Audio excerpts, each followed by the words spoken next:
So after that wonderful knowledge and dissemination regarding blockchains, we now have the next session for which we are actually way behind schedule. So anyways, the speaker is in-house and getting ready. The presentation has been set up.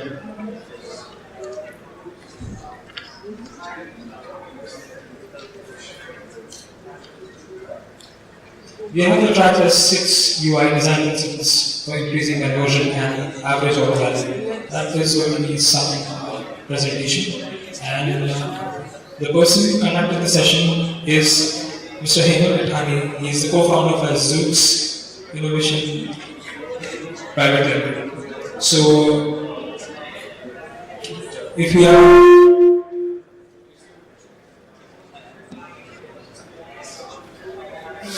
If you are tech ready, I would invite Mr. Hemant on stage.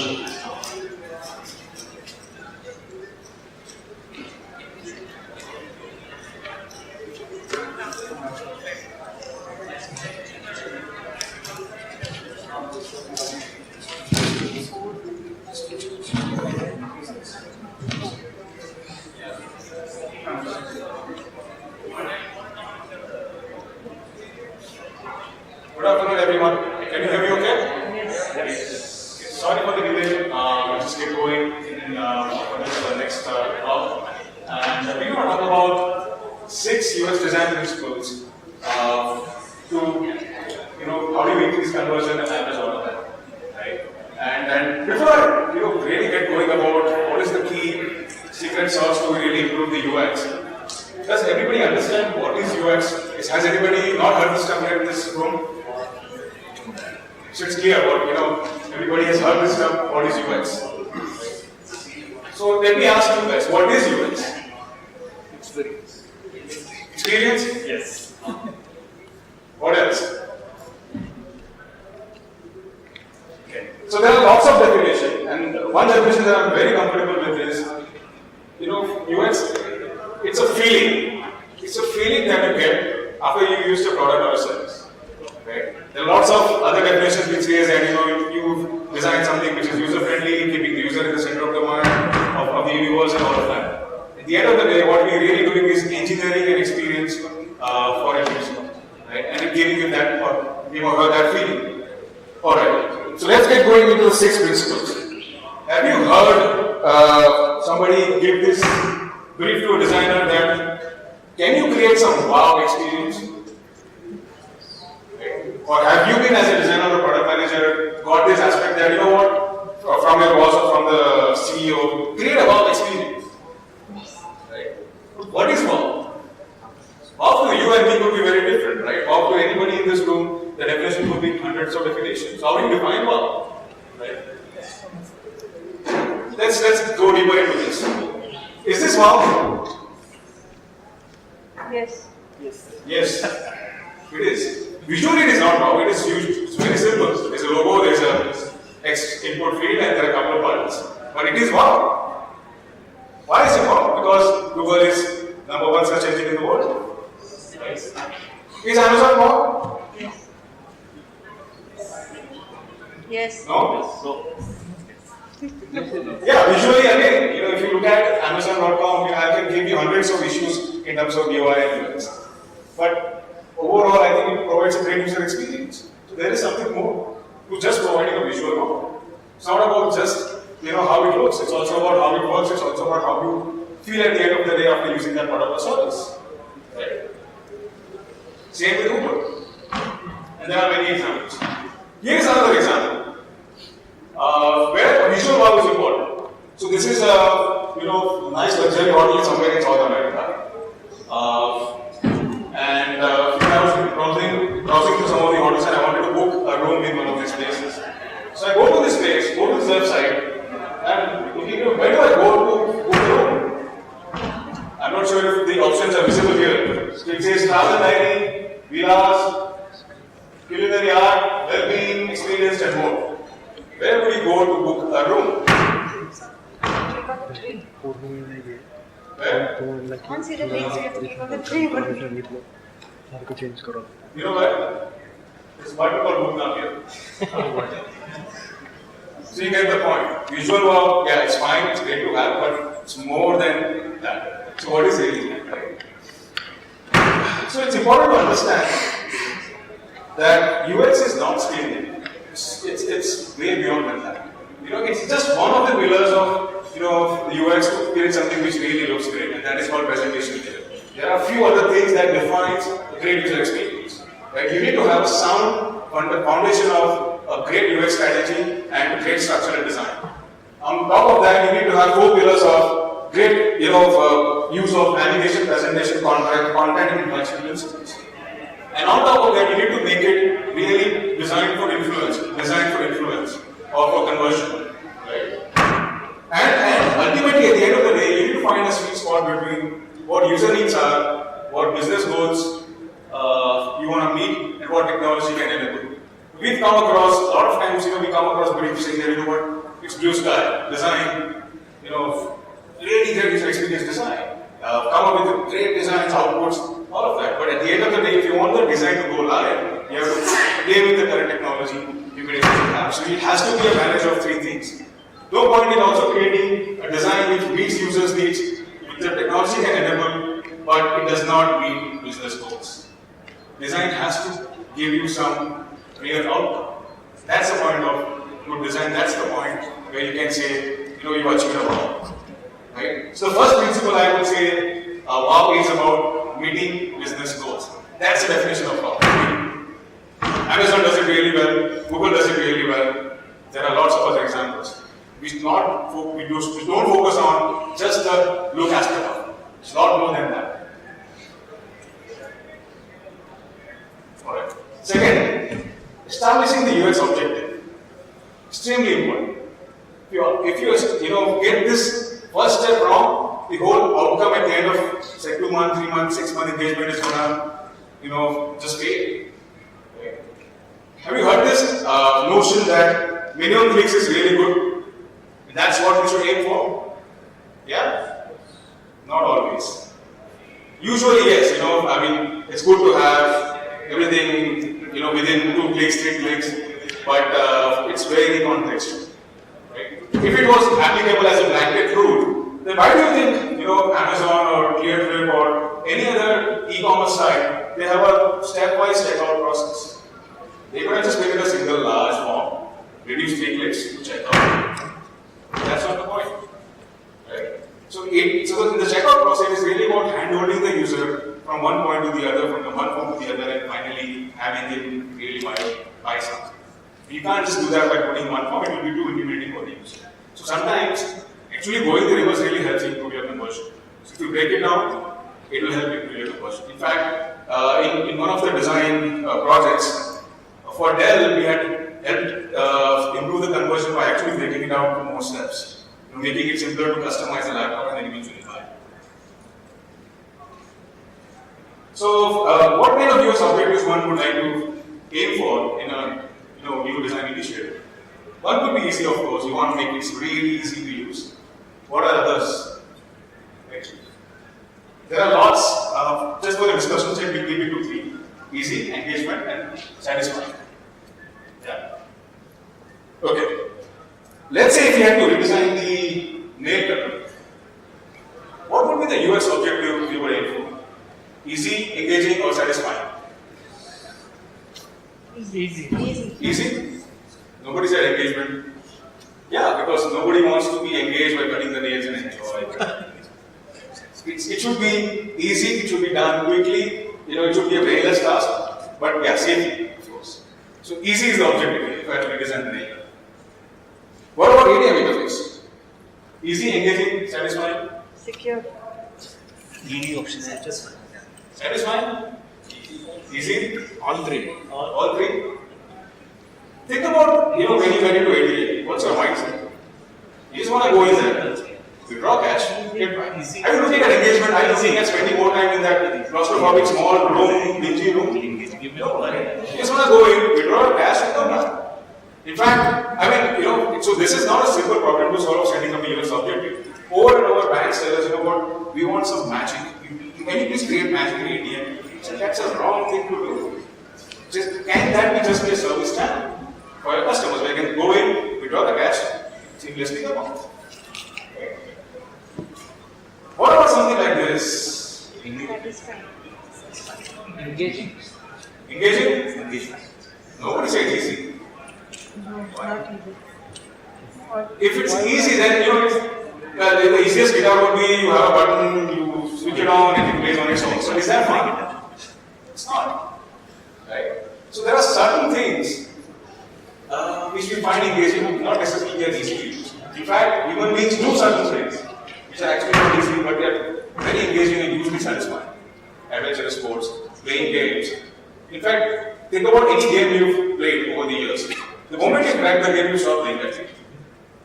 Because it's been easy. Then you stop playing the game. So there has to be an optimal level of challenge, in the experience you want to define to make it really engaging. Right? Facebook. What would be the objective here? Engaging. Engaging. I think all three were primarily engaging. Right? So there are other objectives as well. Error prevention, efficiency, learnability. Yeah. Alright. The third principle is about designing with a scientific basis. UX design is not common sense. It's a discipline by itself. Just as we have engineering, management, commerce, art, science, everything, it's a discipline by itself. There's a scientific basis of how you design things. And there's tons and tons of dollars or billions of dollars of research done over the years to define what are the scientific principles in designing a great user interface. There are two aspects to designing a great user experience, or the science behind the UX. One is called the performance aspect, and the other is called the persuasion aspect. Okay. Performance aspect deals with fundamentals of how humans interact with a system or design or an interface, right? And persuasion aspects maybe a lot more subconscious and softer levels of how humans deal with certain kinds of emotions and stuff. Let me give you some examples on the performance side. Have you seen this kitchen stove? Somebody has a kitchen stove like this, 4 burners, 4 knobs. Which one would you use to switch? Which control would you use to switch on the burner on the top left? Leftmost. Leftmost. Who says leftmost? Who says second from the left? Half of them say second from the left, half of them say leftmost. Why does it have to be so confusing? And we have used it.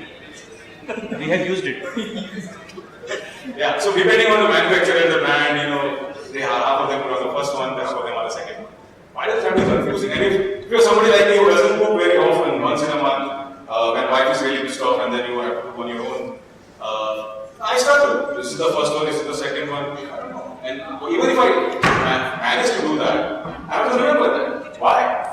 Why should I be remembering that? Or I'll make some markers, things like that. Can I design something like this? Will anybody get it wrong in this design? It's called natural mapping. It's a scientific principle of how you associate controls with the actual objects. So this is a very fundamental design model called WIM model. It stands for Visual, Intellect, Memory, Motor. And this model can be applied to any physical product, any digital product, and you can assess the design of that. Right? So you can ask the question, let's say, for a water bottle, and say, does it give me any visual load? If it's giving visual load, then it's a bad design. Is it intellectually tough to process? Is it tough to remember how to open it, how to use it? Or is it difficult to act on? That's called model, right? So depending on the interface, you can ask these questions and then assess whether the design is really user-friendly or not. Closer to the digital side of things, we have this model called NCPI. Navigation, Content, Presentation, Interaction. Navigation stands for, can users find this? Content stands for, is it what users want? Presentation, is it easy to comprehend? And interaction, finally, can users act on it? Yeah. Let me give you some scientific principles, very, smaller ones, but just to make a point here about science. On the presentation. So the research shows that you cannot put red and blue colors together. If you notice, it's not very clearly focusing on your eyes. There's a reason behind that. The red colors focus on extreme end of retina, and the blue colors focus on the other end of retina. So what's happening is if you put the two colors together, your eye is constantly trying to adjust to one focal length over the other, and that's why it gives you giant feeling. So you don't do something like this. It will be very tough to read. So this is not cultural. This is how humans are built. Red and blue colors together, or two saturated colors put together, they're not going to work. Right? So this is science. Have you not come across some logos of big companies having red and blue colors together? Yes. Another example. Which one is faster to read? Top paragraph or the bottom paragraph? Second. Second one? Why? Next case. Next case. Yeah, so the reason is when we read, we don't read letter by letter. We read by the shape of the word. And in all caps, the shape of the word, everything is a rectangle. So it slows you down to comprehend that shape. Whereas in small caps, every word has its own unique shape defined by the ascenders and descenders. Right? So that's why it makes it faster for you to read everything when everything is in small caps. Now let's talk about the persuasion side of things. We discussed about some fundamental rules around around performance. Now let's talk about the persuasion side. There is this notion that providing lots of choices is good. Is it really good?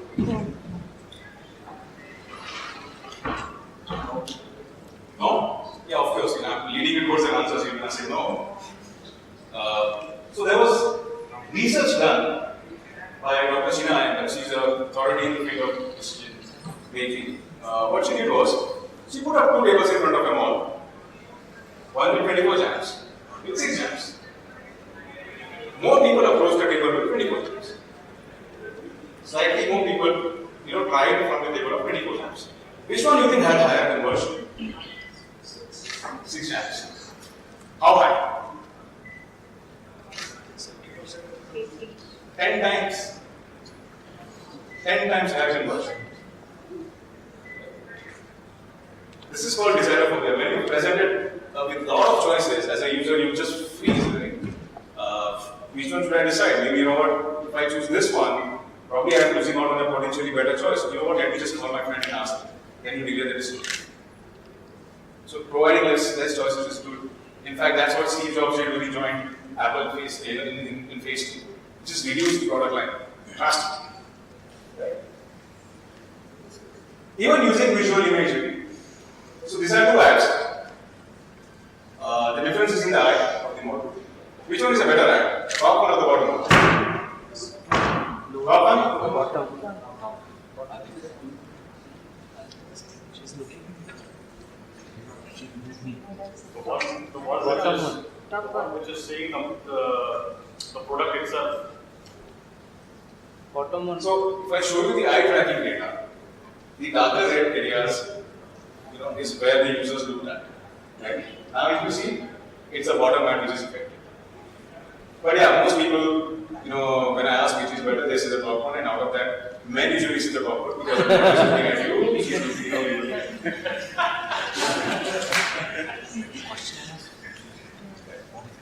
So we have a specific part in our brain which is just for processing faces, and especially the eyes. So even the faces that you use to draw the attention towards a particular part of your design or the page, can be done in such a way.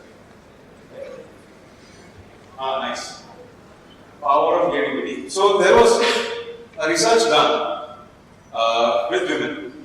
So form A was presented, 3 faces were presented to one set of women, and form B to another set.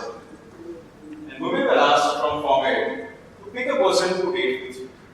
So there is Tom, there is Jerry Dash, there is Jerry. Jerry Dash is the Photoshop clear version of Jerry. And in form B, the other set of women were presented with Tom Dash. Tom Dash is the earlier version of Tom and Jerry. So in the first condition, women picked Jerry.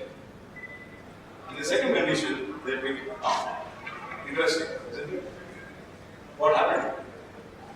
What happened here was that women found it, comparing Jerry and Jerry test be much better than comparing Jerry to Jerry and Tom. So they picked up Jerry there, and in this case they picked up Tom. It's called power of dating. How do we use this in database design? How do we use this database conversion? Have you heard about economists.com? And they present this three kind of subscription models, right? Economist.com subscription, $39. Print subscription, $125. And print the web subscription, $125. Does it make sense? Right? So, again, they did some research. Initially, they just had two options. Just the .com subscription and print and web subscription. 68% people choose .com subscription, it is much cheaper versus 32%. But in the other case, this is what happened. Right? So they chose the C option, and this is really unusual. We subscription is really unusual just to make the other thing look better. The other aspect of this rewards, extrinsic and intrinsic rewards, we come across these deals, offers, cashbacks, left, right, center deals. Is it really a sustainable model? Is this something that does it really build loyalty? If you look at millennials today, they're just jumping from one side to the other, looking at cashbacks. How is it really building loyalty? It's not like it. So from an experience building point of view, we don't see providing extrinsic rewards as the primary thing. Yeah, you need to have that in certain extent to acquire customers and all of that, but that's should not be the primary objective of how you define experience. In fact, look at the biggest brands, Apple, Nike, Coke. Nobody gives discounts in their pricing. In fact, people queue up the Apple stores when they are launching a new iPhone. They are not known for cashbacks or for discounts. The fourth aspect is, a certain process has to be followed in designing. It's not about, I design as a designer can come and design something and then I show it to you and then we move forward. No, you're gonna say, I don't like the yellow color. Why don't we use pink color? Why don't we have the form designed in this way, not that? So how do we design it? Have you seen this logo? Yes. Do you see an arrow somewhere in the logo? Yeah, between E and X. Between E and X? Yeah. Many people are not aware about this aspect. And designers at FedEx specifically found a way to embed an arrow within the logo to signify right direction, moving forward, in a lot of marketing jargon. Let's make our company moving in the right direction. But most users don't see that. What does that tell you? That tells that when as a company, when you design something from your premises, doesn't mean that you have outside perspective. Outside perspective is extremely important. Go and talk to your users, show them your design, take their feedback, and see whether they really see the ad or the way you design it. Right? So the core process, and this is a very simplified process of how one follows a user experience design initiative, is first you understand the problem, you define the stakeholder vision, then move forward with doing user research. To understand and go forward with your users and what they need and what they want.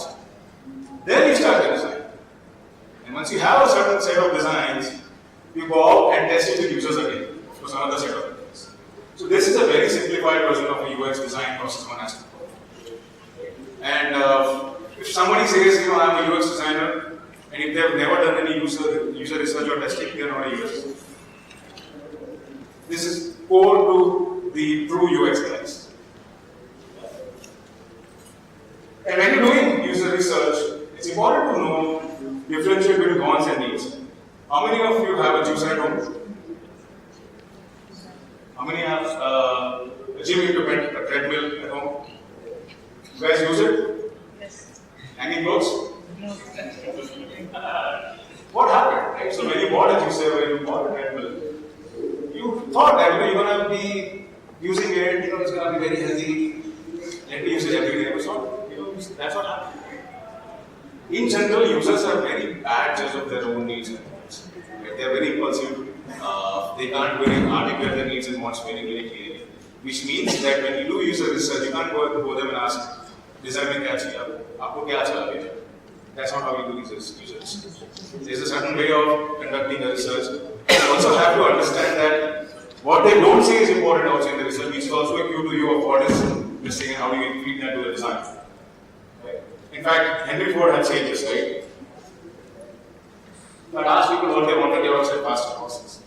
Point was not to design faster horses. Point was people need a way to commute from point A to point B faster.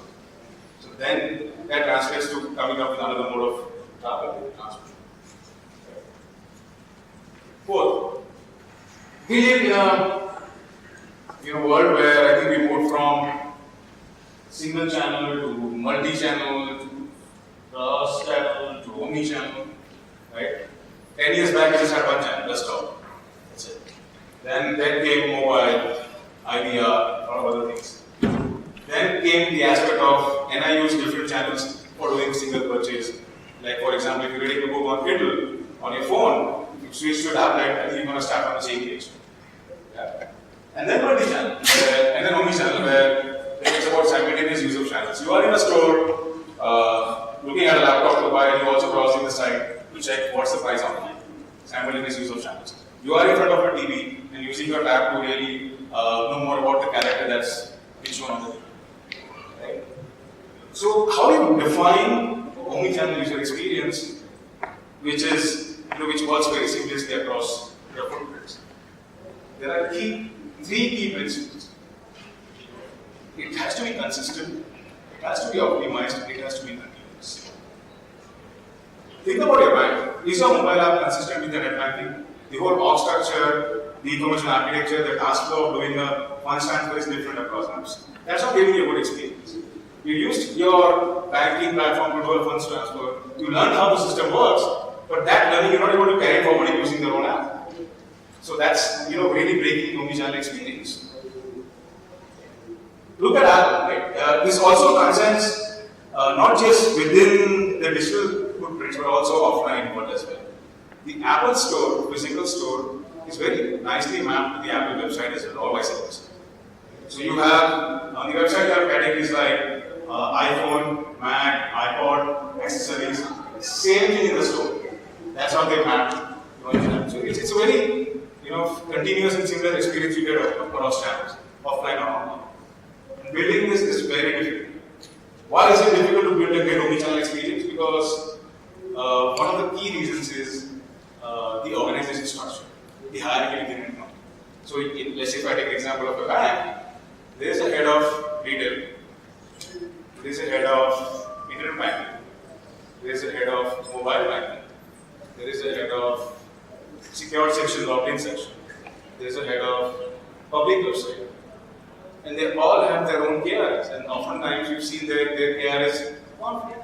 The head of mobile banking is trying to get more users on their platform, and the head of internet banking is trying to get more users on their platform. They are probably trying to snatch those users. So it's really to do with the org structure. It's a big thing. So when companies have achieved a certain omnichannel experience, I think it's a big difficulty that we have overcome. And it starts from that. It starts from strategy and then aligning your org structure as a certain way. Fifth principle. And of course, I think everybody understands the need for innovation, or it's going to be like a Kodak or a BlackBerry or this man.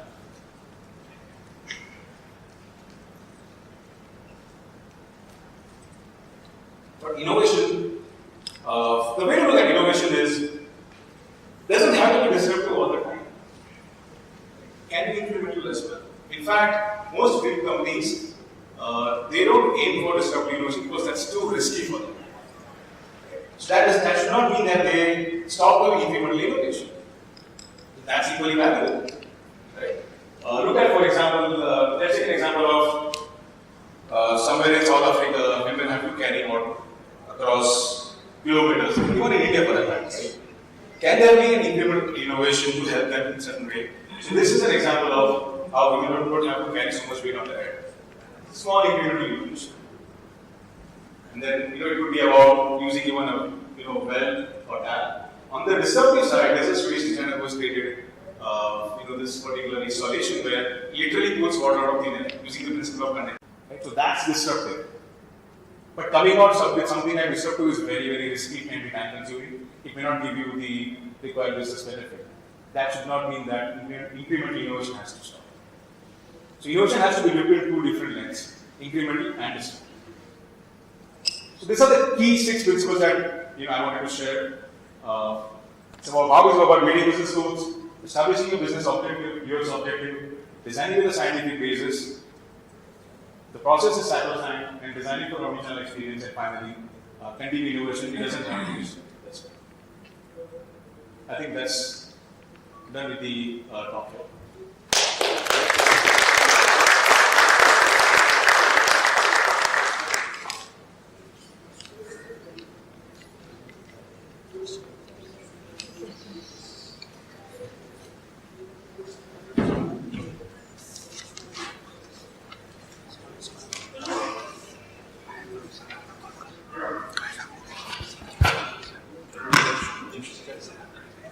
Thank you so much, because apart from the knowledge dissemination, you are the first speaker to actually finish before time today. So, right, so that's disruptive. But coming out with something like disruptive is very, very risky, it can be time consuming. It may not give you the required business benefit. That should not mean that incremental innovation has to stop. So innovation has to be looked in two different lengths, incremental and disruptive. So these are the key 6 principles that I wanted to share. So how is it about meeting business goals, establishing a business objective, UX objective, designing with a scientific basis, the process is sacrosanct, and designing for omnichannel experience, and finally, continued innovation. It doesn't have to be. That's it. I think that's done with the talk here.